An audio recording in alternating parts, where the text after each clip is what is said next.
Hi everyone, thanks so much for listening to another episode of Dogman Encounters Radio. I'm Vic Cundiff and I'll be your host for the show. Before we bring on tonight's guest, if you've had a Dogman encounter and would like to speak with me about it, whether in private or on the show, please go to dogmanencounters.com and submit a report. I'd love to hear from you. If you've had a Sasquatch sighting and would like to be a guest on Bigfoot Eyewitness Radio, please go to bigfooteyewitness.com and submit a report. All right, let's bring on tonight's guest. Tonight's guest is Matt. Matt, welcome to the show. Thank you, Vic. It's good to be here. Oh, it's great having you. Thank you for your time. No problem. Matt, please give us a brief bio on yourself. Well, I'm about 42 years old. Right now I live in southeastern Pennsylvania, right down near the Delaware and Maryland lines. And I have 3 kids of my own. I'm a school teacher. I teach high school special education. And kind of an avid outdoorsman. You know, I like get into hunting and fishing and things like that, and try to get outside as much as possible. Do you have much trouble heading into the woods now that you've had this experience with that Dogman? I wouldn't say I had trouble with it. I definitely think about it as I go out there. And if I ever have to head out early in the morning or I'm coming out a little bit later after dark, I'd definitely look around a little bit more, but I wouldn't say it bothers me. Well, that's good news. Speaking of the woods, please give us your woods credentials. I kind of grew up in the woods in Cecil County, Maryland, and my house was located on a cul-de-sac that backed up to state property in Fair Hill, Maryland. And, you know, I pretty much grew up in the woods in and out. That's where we played and fished and kind of hiked through, and spent a lot of time out there just kind of hanging out and getting to know the outdoors. And then I got into some hunting into college. And then, since graduating college in 2001, I've kind of tried to get my kids into the outdoors and really spend time out there, either hunting or fishing or just, you know, going for hikes and things like that. Sounds like a great way to grow up to me. Not bad at all. Yeah, I can't complain. Before you had your encounter, what were your thoughts on the existence of large cryptids in the woods? You know, I probably heard some stories here or there. You know, I used to hear some weird noises in the woods growing up and never really thought much about it. Just probably thought it was a deer or fox or something like that. But, you know, I guess it's kind of always been in the back of my mind, you know, that what's out there, that curiosity, but never really known for sure. But, you know, it's always one of those things. If you grow up in the woods long enough, you kind of wonder what's out there. Now that you know Dogmen are a reality, I'm sure it makes you wonder what else might be out there. It definitely puts a different perspective in mind. I mean, you start to really question some of the stories, and you start to think back of some things that you've heard or seen, or you watch some shows on TV and kind of say, you know, now I can relate to that, or now I kind of understand where they're coming from, which prompted me to seek your show and kind of tell my story. Oh, sure. Yeah, it's only natural you'd start to wonder that way after having an experience like the one that we're going to talk about tonight. You said you're a teacher. Have you told any of your students about your encounter? If so, how'd they respond? I've told a few over the years. It's kind of a mix of reaction, you know, kind of like when you tell everybody else. You have a select few that believe you and are really interested and want to hear more about it.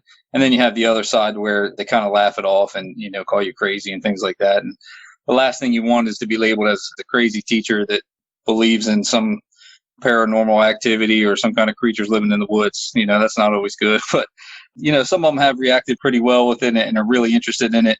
And I've actually had a fellow teacher who heard me talking about it one day who actually pulled me aside and wanted to discuss it because he said he had seen some things in West Virginia that he couldn't explain.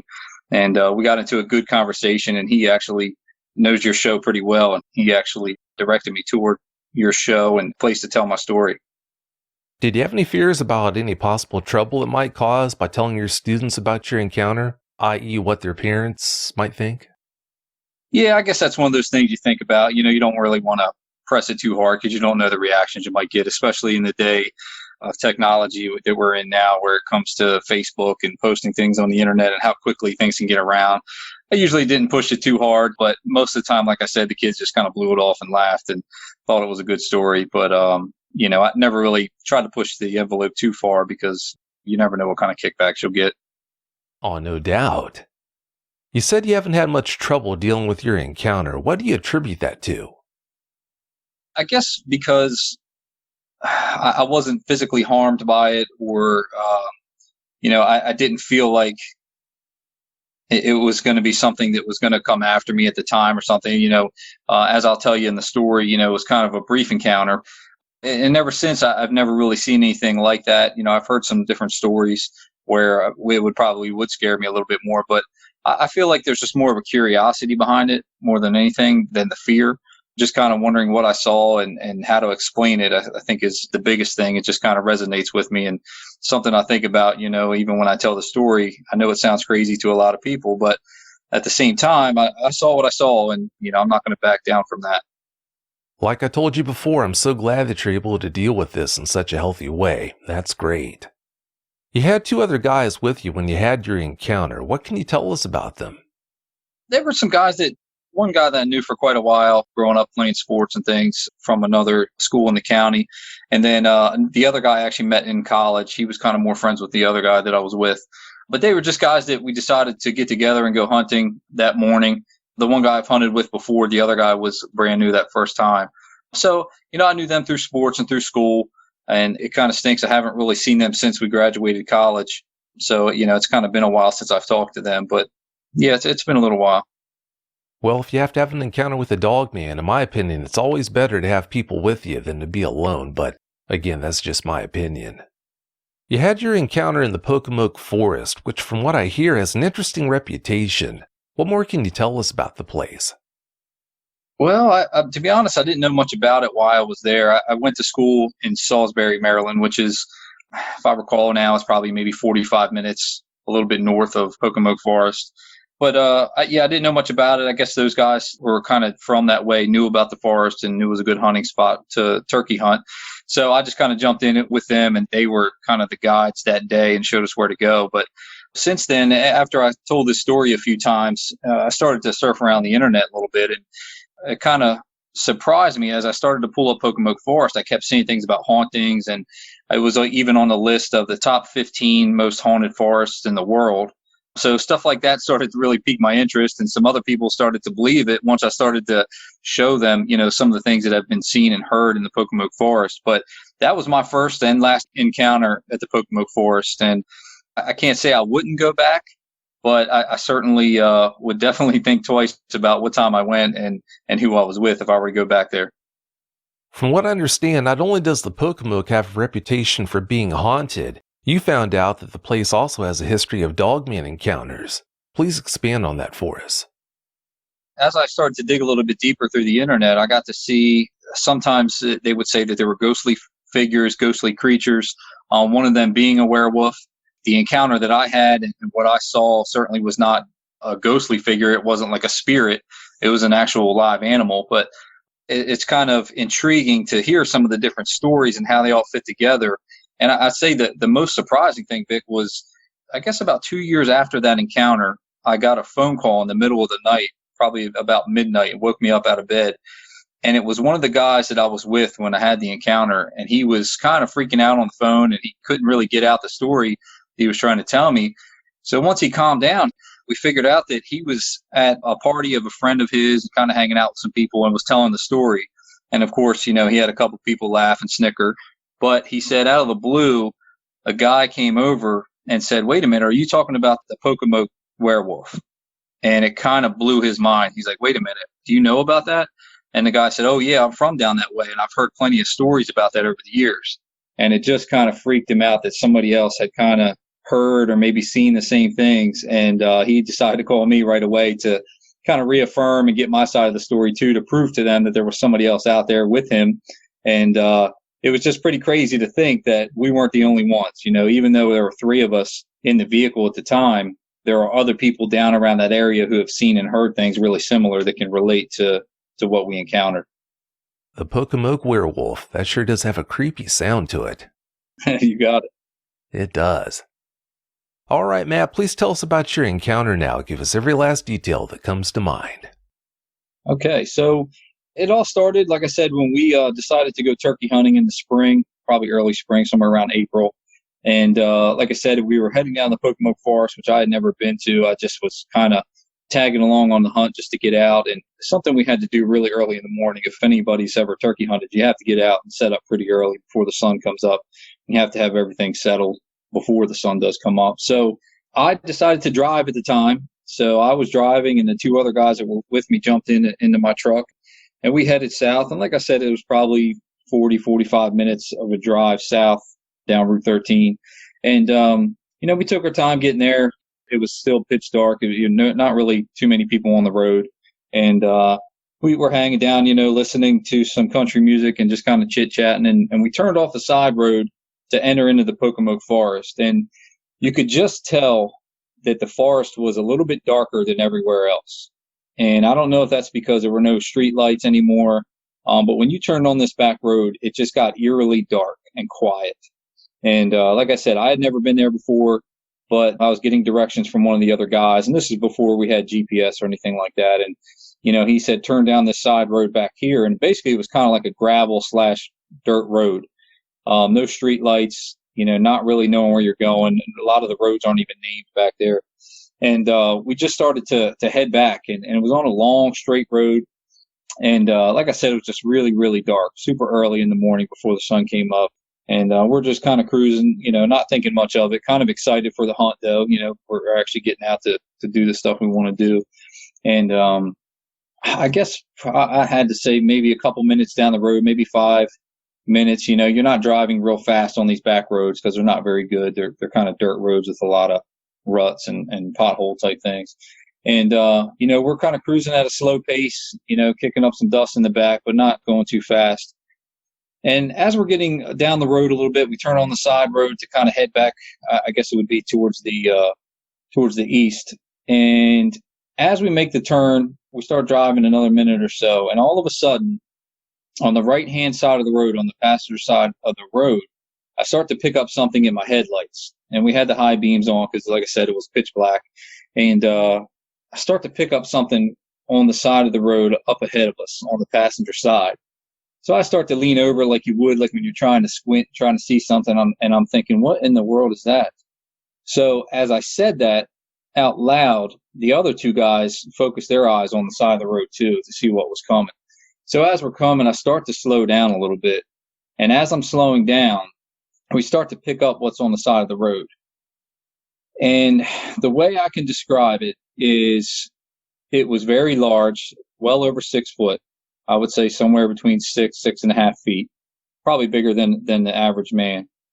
And the way that it was sitting, it was kind of sitting on its rear like a dog would. But you could tell by the size of this thing that it wasn't a dog. You just kind of knew right away. So as we're pulling up, we're looking at this, it's getting closer and closer. I start to really see the size of this creature that's on the side of the road. And basically, it was dark, black, maybe a little bit of gray mixed in, but very, very mangy, is the way I can describe it. Looks like something that was not well kept. Looks like it's something that just lived in the woods its whole life. Very mangy, not like a bear fur or anything, not that fine fur. It was just real thick, mangy hair, a little bit longer hair. I'd say the hair was probably like a strand on it was maybe 6 inches long, something like that. So as we come up, this thing must have been eating something on the side of the road, a dead animal on the side of the road. And as we're driving by, it lifts its head up and it sees us coming towards it. And Vic, I'll tell you, one of the creepiest things about the whole encounter was that when this thing picked its head up and looked at us and looked directly at our truck, as we slowly drive by this, it picked us up and followed us as we drive by. And as we're driving by, it's following us now as we're looking at it. But the weirdest part about it and the scariest part about it was that the mouth was open in a way that it was almost smiling at us, almost in a grin, thinking, like if it were to speak, I would think it would say something like, "I can't believe you guys are coming back here because this is my territory." And it had the shoulders on this creature had to be, I'd say, Vic, I'm probably 5'10", 200 pounds, and this thing, the back and the traps on this animal were much wider than mine. And I've lifted weights for quite a years. I'm not a little guy, but this thing would have towered over me if it stood next to me. And its front arms were not short like a dog's would be. It was more built like a man. Like you could see that as it sat up on its rear, the arms were still able to touch what it was on the ground that it was eating.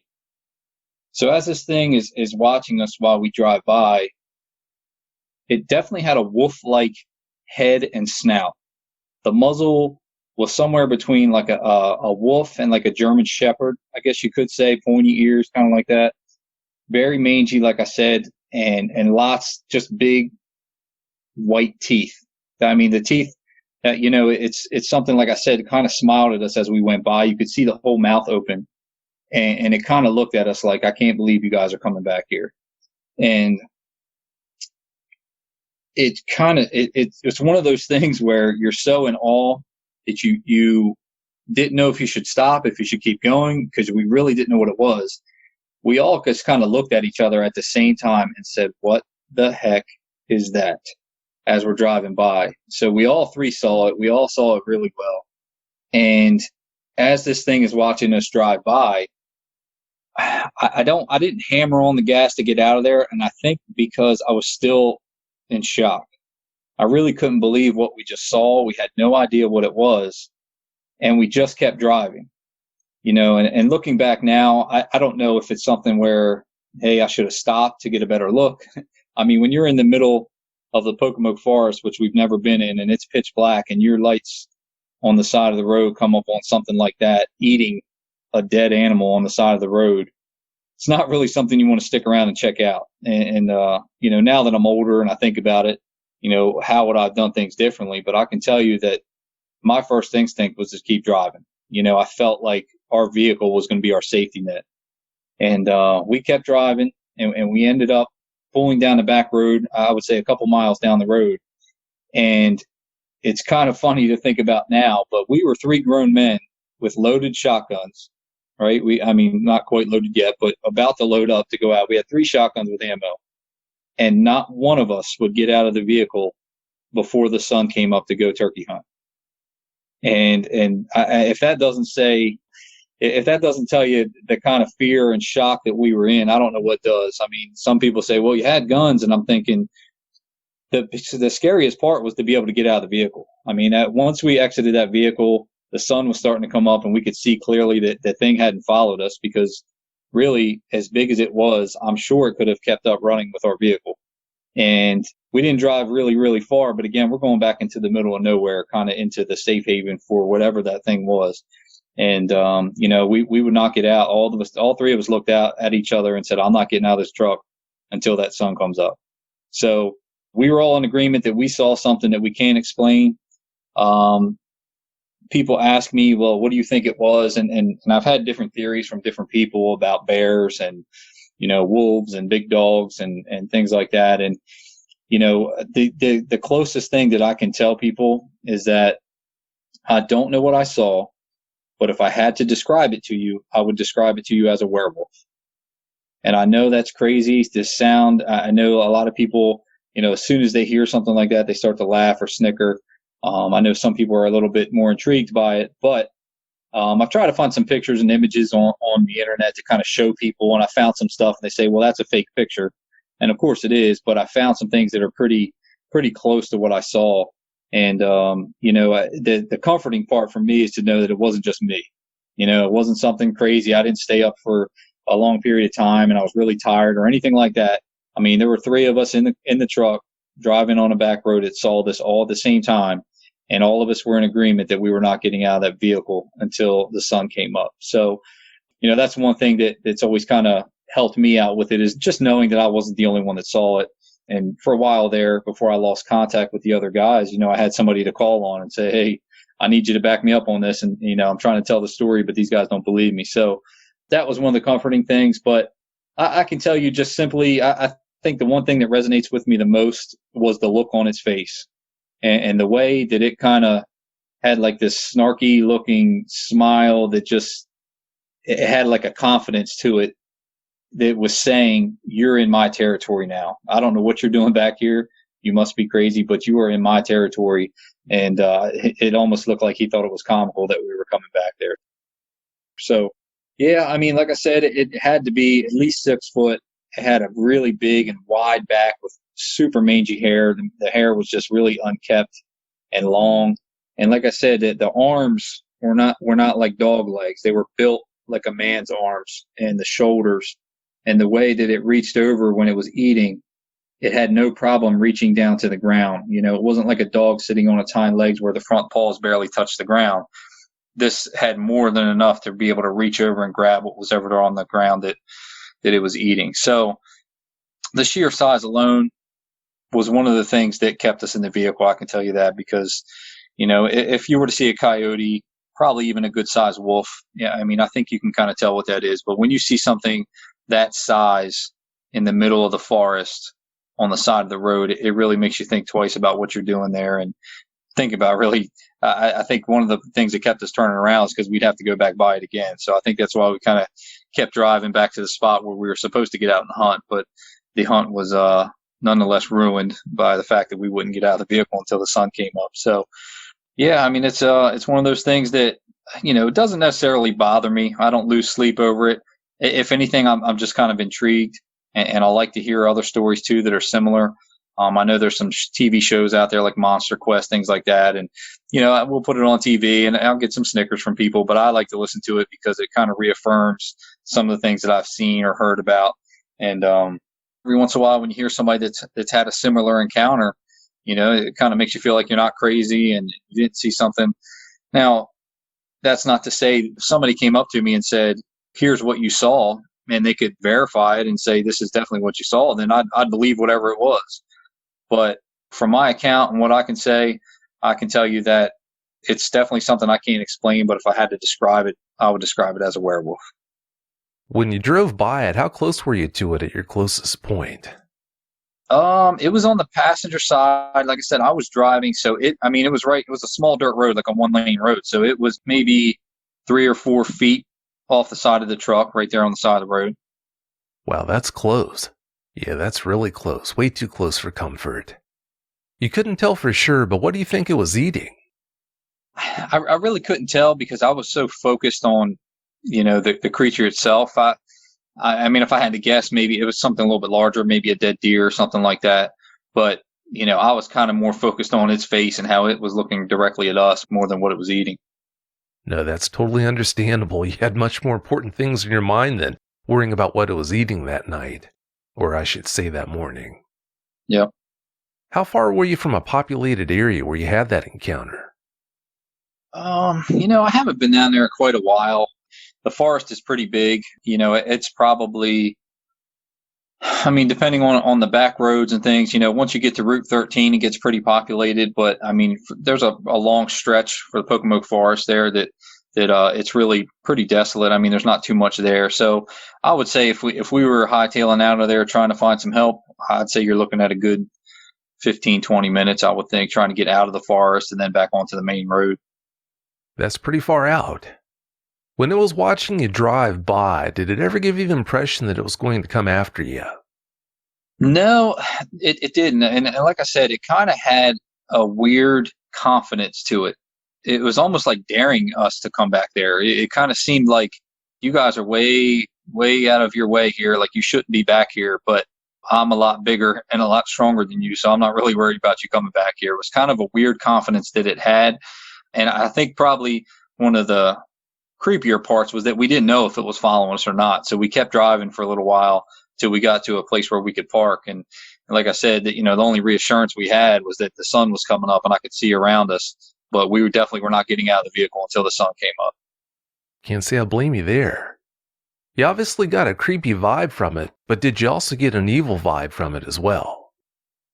No, it really didn't seem like an evil situation or an evil creature. It just kind of seemed like it was doing what it does at home. It kind of seemed like that forest was its territory and it was just being, what it does, just being natural. And, I didn't feel like it was any kind of curse or anything that would follow me later in life or anything like that. Honestly, it just kind of seemed like something that we happened to stumble upon in its natural territory. And, since we didn't bother him, he didn't bother us.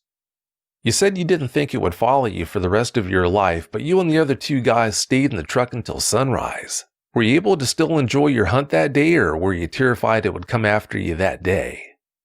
It definitely ruined the hunt. We still went out. We didn't quite go far as we normally would, but, typically with turkey hunting, you have to be out before the sun comes up. And we were trekking out there while the sun was up. So it probably didn't really help us, our situation. We didn't get anything that day, but it gave us a good story to tell, that's for sure. And it was well worth it for us to we gave up the turkey hunt for the other experience. And I think that kind of lasted a little bit longer. Yeah, if you're out in the woods and you just saw something like that just not that long ago, it's going to be on your mind no matter what. So yeah, like I said, that's totally understandable. You told us that you think that dogman that you saw was a real animal. How sure are you that it couldn't have had supernatural qualities, though? Well, it's being as close as we were and having the high beams on it, it's unmistakable to be able to see the actual hair on the animal. It was almost like you could reach out and touch it. I mean, it wasn't, you could tell it wasn't like a ghastly figure or it was like some kind of ghost. It was a live animal. And again, like I said, I'm not sure what it was, but that's exactly how I would describe it. And any of the movies that you've seen or the things you've seen on TV or heard about, I mean, that's almost identical to what we saw. So that's why when I describe it to people, that's why I say that, we saw a werewolf, because there's nothing else that I can compare it to other than, like I said, like a wolf or a dog or something, or maybe some type of bear. But when you see the actual fur and how long it was and how mangy it was and the snout and the way the shape of the face, that's really all I can attribute it to. Seeing something that you think was a werewolf, that's way too much for a lot of people to deal with. I think you deserve a lot of credit, like I told you before, for being able to deal with this in such a healthy way like you are. For any of the listeners who are frustrated by the fact you didn't take any pictures of it, Matt, what would you say to them about that? Well, when this happened, this was back in like the year 2000. So, we didn't have smartphones yet. We didn't have all video cameras ready to go. So that really wasn't an option. I think a couple of us had flip phones. But, when you see something like that unexpectedly, the last thing you're thinking about is trying to snap a picture. That's not, you're not a tourist, taking pictures in the city. When you're out in the middle of the Pocomoke Forest and it's pitch black, and you stumble across an animal that you can't explain what it is, the last thing on your mind is trying to take a picture and take a selfie with this thing. It was definitely something that we creeped into its territory, and we really didn't want to bother it any more than we have to. And we just decided to keep on driving. And, like I said, it's not one of those things where we're going to stop and try to capitalize on a photo opportunity. Oh no, I totally get it. Yeah, it's so easy to sit in the comfort of your living room and say, oh, I think they should have taken photos of it. Well, yeah, put yourself in that position and say the same thing. It's totally different, a totally different thing. You're exactly right. Oh yeah, no doubt. Who'd you share your encounter with that surprised you most by their response? I think it's going to be one of my coworkers that I worked with at the high school. Like I said, he heard me talking about it one time, and I'm not sure where he overheard it, but he did pull me aside later in the hallway, and I'll never forget the way he said it. He said, I too have seen something I can't explain, so I believe your story. And, we got into how, some of the things that he's seen in West Virginia growing up, and I'd say he's probably the biggest believer out of anybody that I've come across. And, I do have some other family members that are really intrigued by it and kind of want to hear the story and tell it to other people too. So I'd say, though, that my coworker is probably the number one guy that really, and I think it's probably the fact that he says that he's seen something also, that he's the biggest believer that I've heard from. I can only imagine how surprised you were when he told you about that experience. Yeah, that's not what you'd expect to hear. Yeah, and it's good. Sometimes it's kind of comforting to know that, for one, you're not crazy, but then two, that, somebody else has some kind of similar thoughts or seen similar things, and, you don't stand out so much anymore, and you kind of have somebody to chit chat to about it. Oh, of course. And yeah, believe me when I tell you, more people than you would ever believe have had encounters with these things. They just, in most cases, don't tell you about it. Had you been turkey hunting before that time, or was that your first time doing it? I believe that was my second time out. I had been out once before that, and that was my second time going turkey hunting. If that was your second time, was it also your last time, considering what happened to you? It has been my last time, probably more because I had moved up north and don't really have a place to go like I did back then. But, I still deer hunt, and I still get up and go out early in the morning and goose hunt and duck hunt too. So, I still get those early morning hours. A lot of times It's probably not by myself. I'm either taking one of my kids or I'm hunting with some friends or something like that. But it is definitely something that makes you think twice about going into the woods by yourself. Oh, of course. Yeah, that's only natural. When you go hunting now, do you have any problems because of that encounter, or do you find it easy to do? Yeah, I still take it in stride. I mean, I guess any hunter will probably tell you, you're going to hear all kinds of noises and sticks breaking and all kinds of stuff, especially when it's pitch black out there and you can't see anything. And it always gets a little bit creepy. I'm sure most people that I know haven't seen something like I've seen, so that may not be in the back of their mind. But after having that encounter, it is definitely something that I keep in the back of my mind. And hopefully it hasn't frightened my kids, because I tell my own kids the story and, they kind of blow it off and think that I'm kidding too. But, so far, it hasn't affected them going out into the woods with me yet. I hope it never does. Of course, it's always prudent to be aware when you're out there and realize that, yeah, it can be a dangerous place, but I'm glad to hear that they know about your encounter, but they still go out. So, like I said, that's great. Why did you decide to come forward and share your encounter in such a public way, Matt? Well, I guess just kind of seeing the amount of people that have told their story on your show and some of the things I've seen on the internet, it seems like it's a little bit more common now for people to come forward and tell their stories. And, years ago, it just seems like if you told that story, you'd be looked at like a crazy person and you should be institutionalized. But now it seems like, it's a little bit more common, especially with the internet. You got to see from all over the world and all over the country. You get to see and hear about different stories now. And, I've always felt comfortable talking about it. I think maybe that's one of the things that helps me get through it. But, I don't mind telling my story, especially if somebody gets some entertainment out of it. That's always great too. But, it's always interesting to see the reactions. And I just felt like, there are more people out there like me. And, if this can help somebody and tell my story, then so be it.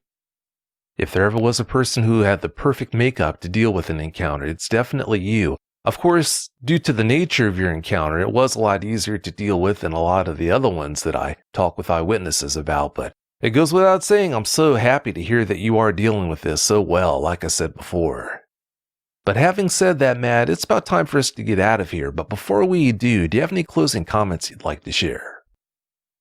I guess if anything, I just like to try to encourage people, for one, to tell their story, if they've seen something they can't explain, because there's probably somebody else out there that can relate and maybe help you through it. And, it's one of those things where you tell your story and sometimes you get some laughs and snickers, and then other times you get those people that say, I too have seen something I can't explain. So you never know who you're going to reach and who you're going to talk to one day. And hopefully that can help you through it and start to put the puzzle pieces together.